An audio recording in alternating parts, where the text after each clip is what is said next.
नमस्कार दोस्तों, हम फिर से लेकर आ चुके हैं आप लोगों के लिए शाम की सभी ताज़ा और बड़ी खबरें। फटाफट अंदाज में एक एक कर बताएंगे आपको आज देश और दुनिया से क्या बड़ी खबरें निकल कर सामने आ रही हैं। लेकिन उससे पहले दोस्तों एक नज़र डालेंगे सुर्खियों पर। प्रधानमंत्री नरेंद्र मोदी के ऊपर गरजे असदुद्दीन ओवैसी, बोले आखिरकार देश में मजाक बना रखा है देश के कानून का, प्रधानमंत्री तत्काल में ले लें अपना संसद का उद्घाटन करने का फैसला वापस। वहीं पर अगली बड़ी खबर में हम आपको बताएंगे दोस्तों, राहुल गांधी के लिए 108 किलोमीटर तक पैदल चले बच्चे। आपको बता दें जिला सीहोर आष्टे से 108 किलोमीटर पैदल चल के कमलनाथ तक पहुंचे, बताएंगे कौन है। वहीं पर अगली बड़ी खबर में हम आपको बताएंगे दोस्तों, प्रधानमंत्री नरेंद्र मोदी के ऊपर गरजे अरविंद केजरीवाल, बोले देश के कानून के साथ खिलवाड़ नहीं करने देंगे, बचाएंगे लोकतंत्र को सभी पार्टियां मिलकर। वहीं पर अगली बड़ी खबर में हम आपको बताएंगे दोस्तों, अब प्रियंका गांधी को मिली तेलंगाना की जिम्मेदारी, बीजेपी और केसीआर को करेंगी तेलंगाना से बाय बाय, बताएंगे क्या कुछ मामला है। वहीं पर अगली बड़ी खबर में हम आपको बताएंगे दोस्तों, नए संसद भवन का विरोध जारी, तमाम विपक्ष पार्टियां बोली नहीं जाएंगे उद्घाटन में चाहे कुछ भी हो जाए, अगर नहीं बुलाया राष्ट्रपति को तो। वहीं पर अगली बड़ी खबर में हम आपको बताएंगे दोस्तों, अरविंद केजरीवाल बोले मैं राहुल गांधी से करूंगा बात, उनसे मांगूंगा टाइम और मल्लिकार्जुन खड़गे जी से मिलूंगा कांग्रेस के अध्यक्ष से, बताएंगे क्या कुछ बोला है केजरीवाल ने इस बारे में। वहीं पर साध्वी प्रज्ञा ने फिर से एक बार उगला जहर, बोले तमाम जो मदरसे हैं गैर कानूनी उन पर लगे प्रतिबंध, बताएंगे आखिरकार क्या कुछ लिखा गया है इंदौर की दीवारों पर भी। वहीं पर अगली बड़ी खबर में हम आपको बताएंगे दोस्तों, दरअसल आपको बताते चले भारतीय जनता पार्टी के ऊपर जमकर गरजे राशिद अल्वी, बोले 1000 करोड़ रुपए खर्च कर दिया गया नए संसद पर जिसकी कोई जरूरत नहीं थी, बताएंगे क्यों कुछ बोला है। वहीं पर आम आदमी पार्टी के सौरभ भारद्वाज का बीजेपी के ऊपर बड़ा हमला, बोले राष्ट्रपति पाकिस्तान से है क्या जो उनसे उद्घाटन नहीं करा रहा है, इसके बारे में भी आपको बताएंगे। वहीं पर अगली बड़ी खबर में हम आपको बताएंगे दोस्तों, गुवाहाटी की जनसभा में गृह मंत्री अमित शाह बोले एक बीजेपी ही एक ऐसी पार्टी है जो सारे वादे पूरे करती है, कांग्रेस की सुप्रेशन ने ले लिए बीजेपी के मजे। तो सारी खबरें फटाफट अंदाज में देंगे, एक एक कर देंगे। फिलहाल खैर चलिए बढ़ते हैं सबसे पहली और सबसे बड़ी खबर की ओर। दरअसल दोस्तों आपको बताते चले, असदुद्दीन ओवैसी का बीजेपी के ऊपर बड़ा हमला, बोले प्रधानमंत्री देश के कानून का मजाक बना कर रखा है। आपको बताते चलें असदुद्दीन ओवैसी का कहना है कि जिस तरीके से राष्ट्रपति और उपराष्ट्रपति का अपमान किया जा रहा है इसको हरगिज बर्दाश्त नहीं किया जाएगा। ओवैसी ने कहा कि प्रधानमंत्री नरेंद्र मोदी आज जिस तरीके की चीजें कर रहे हैं ये देश के लोकतंत्र के खिलाफ है। पहले ही देश का लोकतंत्र दोस्तों आप समझिए काफी कमजोर हो चुका है, जहां पर भारतीय जनता पार्टी की अपनी मनमानियां चलती हैं। सवाल ये उठता है कि बीजेपी जिस तरीके के काम कर रही है दोस्तों उसको लेकर आए दिन ही विपक्ष भी बीजेपी के ऊपर हमलावर रहता है। अब आपने अगर नया संसद बनाया है 1000 करोड़ रुपए खर्च करके जिसकी कोई जरूरत थी नहीं दोस्तों, अगर पुराने संसद को ही रेनोवेट कर दिया जाता तो आप समझिए 1000 करोड़ रुपए बच जाते। सवाल यह है कि ये 1000 करोड़ रुपए अगर जनता के काम आता तो कितना भला होता जनता का। 1000 करोड़ कोई छोटी मोटी रकम तो है नहीं दोस्तों, आप समझिए। और सरकार हमेशा क्या कहती है कि हमारे पास पैसा नहीं है, राज्य सरकार के पास, भारत सरकार के पास पैसा नहीं है। मतलब अगर किसी को किसानों की एमएसपी बढ़ाना हो तो सरकार के पास पैसा नहीं है, महंगाई कम करना हो तो सरकार के पास पैसा नहीं है। जिस चीज पर जरूरत है फोकस करने की, बेरोजगारी पर, उस पर तो फोकस नहीं कर रही है सरकार। लेकिन नए संसद पर पूरा फोकस था मोदी जी का, फोटो खिंच रहे थे, टोपियां पहनी जा रही थी और आप समझिए बिल्कुल एक इंजीनियर की तरह टिकटॉक तैयार हो रहे थे मोदी जी। क्योंकि आपको तो पता ही है हमारे देश का प्रधानमंत्री 42GB है। जी हाँ, जो विपक्ष ने नाम दिया है हमारे देश के प्रधानमंत्री को 42GB, वो बिल्कुल सही है कि प्रधानमंत्री को फोटो खिंचाने से, वीडियो बनवाने से फुर्सत मिले तो देश के बारे में वो सोचे। वो तो अपनी पॉपुलैरिटी करवाते रहते हैं, जहां जाते हैं अपने साथ 8-10 बंदे पहले ही ले जाते हैं, पहले ही बोल देते हैं आना और आवाजें लगाने लगना मोदी मोदी। इतना तो कोई बच्चा भी बता दे कि ये हर जगह जहां जाते हैं अपने साथ झुंड लेकर चले जाते हैं। अभी हमने राजस्थान में देखा था, अब हाल ही में अमेरिका में भी देखा, जहां मोदी जाते हैं 8-10 समर्थक, 15-20 समर्थक, 200-300 समर्थक बुला ही लेते हैं आवाजें लगवाने के लिए। चलिए बढ़ते हैं एक और अगली बिग ब्रेकिंग की तरफ। बता दोस्तों अगली जो बड़ी खबर निकल कर आ रही है आपको बताते चले दोस्तों, अरविंद केजरीवाल का बीजेपी के ऊपर बड़ा हमला। बोले लोकतंत्र के साथ खिलवाड़ किसी भी हालत में बर्दाश्त नहीं करेंगे। आपको बताते चले अरविंद केजरीवाल का कहना है कि बीजेपी चुनी हुई सरकारों को खरीद फरोश करके गिरा देती है, कभी वो अध्यादेश कानून ले आती है। आखिरकार इस देश का कानून चलेगा कैसे जब लोग दोस्तों कानून पर ही विश्वास नहीं करेंगे। जब कानून की धज्जियां उड़ाई जाएंगी तो फिर कानून का कोई मतलब नहीं रह जाता है। या तो फिर ताले डाल देना चाहिए अदालतों पर, पुलिस स्टेशनों पर कि सरकार ही फैसला कर रही है भैया। लेकिन दोस्तों सवाल ये नहीं है। अरविंद केजरीवाल ने कहा कि फिलहाल मैं तमाम विपक्ष पार्टियों को जोड़ने का काम करूंगा, मैं सबसे बात करूंगा। केजरीवाल ने कहा कि मैं राहुल गांधी जी से फोन पर मिलने का टाइम मांगूंगा, उनसे बात करूंगा। केजरीवाल यही नहीं रुके, उन्होंने कहा कि मैं कांग्रेस के अध्यक्ष मल्लिकार्जुन खड़गे जी से मीटिंग का टाइम मांगूंगा और उनसे बात करूंगा, क्योंकि ये लड़ाई तमाम विपक्ष पार्टियों की है। जिस तरीके से अध्यादेश कानून लाया गया है एक चुनी हुई सरकार को गिराने के लिए, इसको बर्दाश्त नहीं करेंगे। आपको बताते चले दोस्तों ये सवाल तो उठते भी रहे और सबसे बड़ी बात ये, अगर ये सवाल उठ रहे हैं तो इनके जवाब कौन देगा। प्रधानमंत्री नरेंद्र मोदी इस मुद्दे पर बात नहीं करते, तमाम बीजेपी के नेता दोस्तों इस मुद्दे से भागते हैं। तो आप खुद समझ सकते हैं कि आज देश की स्थिति क्या हो गई है। किसी भी एक चीज पर या फिर किसी चीज पर दोस्तों विश्वास नहीं कर सकती जनता, क्योंकि भारतीय जनता पार्टी जिस तरीके से चुनी हुई सरकारों को गिराने का काम कर रही है उसको लेकर केजरीवाल ने एक बात तो बिल्कुल सही की है दोस्तों कि सबको एकजुट तो होना ही पड़ेगा। और वो तमाम विपक्ष पार्टियां केजरीवाल ने कहा कि साथ हैं जो भी देश के लोकतंत्र को बचाना चाहती हैं, जो भी लोकतंत्र के देश के लोकतंत्र को मजबूत करना चाहती हैं। देखिए दोस्तों ये बात तो खैर कोई झुटला नहीं सकता है कि देश की बात तो ठीक है, लेकिन ये लोग अपना फायदा भी सोचते हैं। देश पे कैसे राज करना है, कैसे सीएम बनना है, कैसे पीएम बनना है। तमाम लोग, एक भी पार्टी ऐसी नहीं होती कि बिल्कुल संत हो। लेकिन दोस्तों ये बात सच है कि कांग्रेस देश के बारे में सोचती है, दूसरी पार्टियां सोचती हैं देश के बारे में, इसलिए अच्छा काम करती हैं। लेकिन कुछ पार्टियां ऐसा है जो बिल्कुल भी देश के बारे में नहीं सोचती, जैसे बीजेपी सिर्फ 40% पर चल रहा था कर्नाटक फिलहाल। चलिए बढ़ते हैं एक और अगली बिग ब्रेकिंग की तरफ। बता दोस्तों अगली जो बड़ी खबर निकल कर आ रही है आपको बताते चले दोस्तों, भारतीय जनता पार्टी के ऊपर जमकर गर्जी जो है यहाँ पर प्रियंका गांधी। बोले हमारे देश की द्रौपदी मुर्मू राष्ट्रपति का बीजेपी ने किया है अपमान। आपको बता दें प्रियंका गांधी ने भी बायकॉट कर दिया। प्रियंका गांधी बोल रही है कि जिस तरीके से देश के राष्ट्रपति और उपराष्ट्रपति का अपमान हो रहा है, इस चीज को प्रधानमंत्री कैसे एक्सप्लेन करेंगे, मतलब कैसे बताएंगे दोस्तों वो इस चीज को। आप समझिए, मुझे ये समझ में नहीं आ रहा कि भैया ये पार्लियामेंट का उद्घाटन होने जा रहा है दोस्तों या फिर प्रधानमंत्री नया घर बनाया है उसका गृह प्रवेश है। तमाम विपक्ष इसी बात को दोहरा रहा है, क्योंकि अगर आप अपने पैसों से घर बनाते हो तो उसका तो गृह प्रवेश समझ में आता है। लेकिन ये तो भाई पार्लियामेंट है और पार्लियामेंट का जो उद्घाटन है वो राष्ट्रपति करता है। यही कानून के दायरे में है दोस्तों। पहले नंबर पे राष्ट्रपति, दूसरे पे उपराष्ट्रपति, तीसरे पर आता है प्रधानमंत्री का नंबर।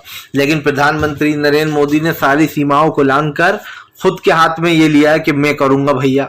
समझ में ही नहीं आता कि आप या तो राष्ट्रपति के बारे में बड़ी बड़ी बातें बोलते हो कि हमारे देश में राष्ट्रपति हैं, हमने जो आदिवासी समाज से बनाया है, कभी दलित वाला मुद्दा उठा लाते हो आप, लेकिन जब वाकई में उनको सम्मान देने की बात आती है, जब वाकई में लगता है कि इनसे उद्घाटन कराना चाहिए, तो बीजेपी पीछे हट जाती है। इसका मतलब एक ही है दोस्तों कि भारतीय जनता पार्टी किसी भी हाल में प्रधानमंत्री को से मौके देती रहना चाहती है जिसमें प्रधानमंत्री की पॉपुलैरिटी बढ़े। प्रधानमंत्री को लग रहा है कि मैं फीता काटूंगा, मैं जो है उद्घाटन करूंगा तो मेरी और पॉपुलैरिटी बढ़ेगी, जिस पर कहीं ना कहीं विपक्ष भी जानता है। और सिर्फ दोस्तों बात यही नहीं है, बात यह भी है कि आप सावरकर की जयंती पर इसका उद्घाटन क्यों कर रहा हो, क्योंकि बीजेपी वाले सावरकर पर दोस्तों विश्वास करते हैं फिलहाल। चलिए बढ़ते हैं एक और अगली बिग ब्रेकिंग की तरफ। बता दोस्तों अगली जो बड़ी खबर निकल कर आ रही है आपको बताते चले दोस्तों, एक बार फिर से साध्वी प्रज्ञा ने उगला जहर। बोले जितने भी मदरसे गैर कानूनी चल रहे हैं उन पर प्रतिबंध लगे, उन्हें बंद किए जाए, उनकी लिस्ट बनाकर खत्म करने का काम करें जल्द से जल्द। आपको बताते चले दोस्तों साध्वी प्रज्ञा फिर से बौखला गई है। दरअसल दोस्तों विपक्ष के हंगामा करने से और जो है एक तरीके से बायकॉट करने से साध्वी प्रज्ञा को झटका लगा है, इसीलिए साध्वी प्रज्ञा फिर से जहर उगलने लगी है। आपको बताते बताते चले दोस्तों, साध्वी प्रज्ञा हमेशा मंदिर मस्जिद इस तरीके के मुद्दे को उठाती हैं। ये वही हैं जिनके ऊपर मालेगांव विस्फोट धमाके का आरोप भी है। जब इन्हें कोर्ट बुलाता है तो ये लंगड़ी बनकर जो है यहाँ पर एक व्हील चेयर पर बैठ जाती हैं, कहती है मेरी हालत नहीं है। और दोस्तों जब कोर्ट नहीं बुलाता तो ये फुटबॉल खेल रही होती हैं, उसी टांग से दौड़े लगा रही होती हैं, लेकिन कोर्ट जाने के वक्त पर इनको जो है इनकी तबीयत खराब हो जाती है। तो सवाल ये उठता है दोस्तों कि जो लोग लोकतंत्र में रह की बातें करते हैं, जो लोग देश को चलाने की बातें करते हैं, वही देश की धज्जियां उड़ाते हैं। क्यों भाई? जब आरएसएस पर सवाल उठता है कि आरएसएस वालों से, दरअसल आपको बता दें इंदौर में कुछ पोस्टर लग गए कि आरएसएस वालों से और इन बजरंग दल वालों से दूर रहें, ये नफरत फैला रहा है। ये लोग जो है यहाँ पर भाईचारा पर नफरत फैलाना हिंदू मुसलमान कर रहे हैं और इनको बैन करो, ये आतंकवादी संगठन है। जिसके बाद साध्वी प्रज्ञा भड़क गई। आप समझिए, सच्ची बात सुनना बर्दाश्त नहीं है इन लोग को। आरएसएस और बजरंग दल क्या करता है दोस्तों? ये जगह जगह जाकर लोगों को गौ हत्या के नाम पर सड़कों पर मार डालते हैं। क्या दोस्तों ये आतंकवाद नहीं है? क्या आप किसी की जान ले रहा हो, सरेआम सड़क पर इतना मार रहा हो कि उस बेचारे की तड़प का जान निकल जाए, और उसके बाद भी ये लोग बजरंग दल और आरएसएस को दोस्तों आतंकवादी संगठन नहीं मानते हैं। इनका कहना है कि बजरंग दल और आरएसएस आतंकवादी संगठन नहीं है, और इसी चीज को लेकर कहीं ना कहीं अब साध्वी प्रज्ञा भड़क गई है। चलिए बढ़ते हैं एक और अगली बिग ब्रेकिंग की तरफ। बता दोस्तों अगली जो बड़ी खबर निकल कर आ रही है, आपको बताते चले राहुल गांधी का पीएम नरेंद्र मोदी के ऊपर बड़ा हमला। बोले देश को विदाउट रिफाइंड चावल खिला रही बीजेपी की सरकार। आपको बताते चले दोस्तों, भारतीय जनता पार्टी के राज में कब क्या हो जाए ये कोई नहीं बता सकता। ना बीजेपी के राज में राहुल का कहना है नोट सुरक्षित है और ना ही जनता सुरक्षित है। आपको बता दें राहुल गांधी का कहना है कि जनता को बिना रिफाइंड जो है अनाज खिलाया जा रहा है, जिससे कि दोस्तों जनता की जान को खतरा भी हो सकता है। इस चीज को लेकर जो है यहाँ पर 80 करोड़ लोगों को के साथ ये किया जा रहा है। इस चीज के ऊपर जमकर हमला बोल दिया राहुल ने। यही नहीं, राहुल गांधी ने नोटबंदी को जो है यहाँ पर फिर से एक बार देश की अर्थव्यवस्था पर आतंक बताया है। राहुल गांधी का कहना है कि जिस तरीके से नोटबंदी होती है वैसे देश की हालत और भी खराब होती चली जा रही है, क्योंकि दोस्तों जो अर्थव्यवस्था है वो तो चौपट हो चुकी है, और इस अर्थव्यवस्था को सही करने के लिए ये सबसे बड़ा रीजन है दोस्तों कि फिलहाल इन चीजों को सुधारा जाए। लेकिन मुझे नहीं लगता कि भारतीय जनता पार्टी इस चीज को दोस्तों सुधारेगी, क्योंकि आप भी अच्छे से जानते हैं कि आज देश की स्थिति कितनी बिगड़ चुकी है। बीजेपी के राज्य में दोस्तों महंगाई, गरीबी, बेरोजगारी ने पैर पसार रखा है।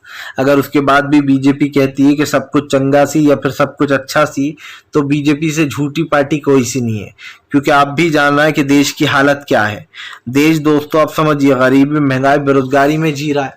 प्रधानमंत्री को इन मुद्दों से कुछ लेना देना नहीं है। राहुल गांधी ने कहा कि फिलहाल पहली बार नोटबंदी, उसके बाद फिर दूसरी बार नोटबंदी।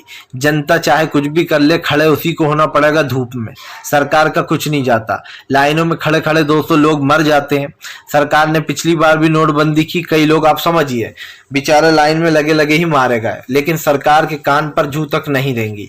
सवाल फिर से वही है दोस्तों, सरकार अपनी नाकामी छुपा रही है, और जो साफ दिखाई दे रहा है 2000 का नोट बंद करके। फिलहाल चलिए बढ़ते हैं एक और अगली बिग ब्रेकिंग की तरफ। बता दोस्तों अगली जो बड़ी खबर निकल कर आ रही है, आपको बताते चले दोस्तों, भारतीय जनता पार्टी के ऊपर जमकर गरजे अखिलेश यादव।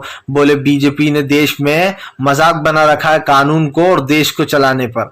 आपको बता दें अखिलेश का कहना है कि उत्तर प्रदेश में कोई सुविधाएं नहीं दी गई, यहाँ के लोग आज भी बिजली से परेशान हैं। यही नहीं, अखिलेश यादव ने कहा कि आज प्याज के दाम किसानों को मिल नहीं पा रहा है, उल्टा जेब से पैसे देना पड़ रहा है।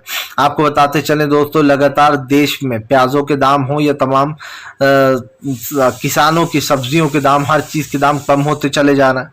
आप समझिए महंगाई तो आसमान छू रही है, लेकिन किसानों को कुछ नहीं मिल रहा है। किसानों को वही दाम दिया जाता है दोस्तों जो सरकार देना चाहती है। सवाल यह है कि महंगाई जब बढ़ रही है तो किसानों को उनका सही दाम क्यों नहीं मिल रहा? क्या आपको पता है दोस्तों, कुंटल भर जो प्याजें हैं वो कैसे बर्बाद हो रही हैं? 20 पैसे किलो प्याज खरीदी जा रही है। ऐसे में किसान तो बर्बाद हो ही रहा है दोस्तों, लेकिन किसान के साथ साथ उसके आने वाला भविष्य भी बर्बाद हो रहा है। इसको लेकर किसान लगातार बीजेपी के ऊपर हमलावर भी हैं। आपको बताते चले अखिलेश ने तो साफ ही कर दिया है कि फिलहाल नए संसद भवन हो या फिर देश की अर्थव्यवस्था, बीजेपी से कुछ नहीं संभल रहा। अखिलेश यादव का कहना है कि भारतीय जनता पार्टी के राज में महंगाई ने पैर पसार रखे। हमारे देश के प्रधानमंत्री जो नारा देकर आए थे कि मैं आऊंगा तो महंगाई कम कर दूंगा, वो नारा तो उल्टा पड़ गया है। आए तो आप, लेकिन महंगाई को 2 गुना बढ़ाने के लिए। अब महंगाई 100 गुना बढ़ गई है, पहले 2 गुना बढ़ी हुई थी। अब इस 100 गुना महंगाई को कम कौन करेगा दोस्तों? ये सरकार से तो उम्मीद लगाना बेकार ही है। सत्ता परिवर्तन होगा तभी कुछ हो सकता है देश में, वरना इस सरकार ने तो कसम खा रखी है कि वो देश में दोस्तों चीजों के दाम बढ़ाती रहेगी। चलिए बढ़ते हैं एक और अगली बिग ब्रेकिंग की तरफ। बता दोस्तों अगली जो बड़ी खबर निकल कर आ रही है, आपको बताते चले दोस्तों, सौरभ भारद्वाज का बीजेपी के ऊपर बड़ा हमला। बोले राष्ट्रपति पाकिस्तान से क्या, जो उनसे उद्घाटन नहीं कराना चाहते। दरअसल दोस्तों बीजेपी का डायलॉग सौरभ भारद्वाज ने बीजेपी पे ही दे मारा, क्योंकि दोस्तों हमेशा बीजेपी वाले कहते हैं ये पाकिस्तान से आए हैं, वो पाकिस्तान चले जाएं। अब सौरभ भारद्वाज ने बीजेपी को ही घेर लिया है।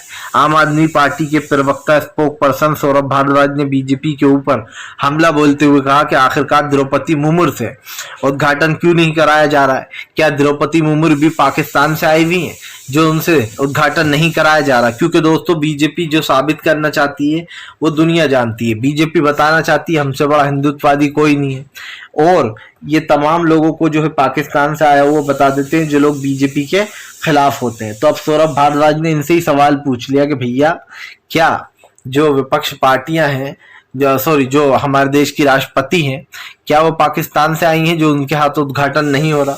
बीजेपी के दोस्तों आप तर्क सुनेंगे तो हंसने लगेंगे। कोई कुछ कह रहा है, कोई कुछ कह रहा है, मतलब राष्ट्रपति को ना बुलाने के 10 बहाने। राष्ट्रपति से अगर उद्घाटन करा ही लिया जाएगा तो क्या चला जाएगा? सिर्फ प्रधानमंत्री अपने हाथों से करना चाह रहे हैं ताकि दुनिया देखे कि ये काम प्रधानमंत्री का है। इन्होंने ही 1000 करोड़ खर्च करवाकर नया संसद बनवाया है। उधर ओवैसी का अलग ही राग चल रहा है। ओवैसी कह रहा है कि मैंने ही प्रधानमंत्री से बोला था, तब उन्होंने कहा था मैं सोचूंगा नए संसद के बारे में।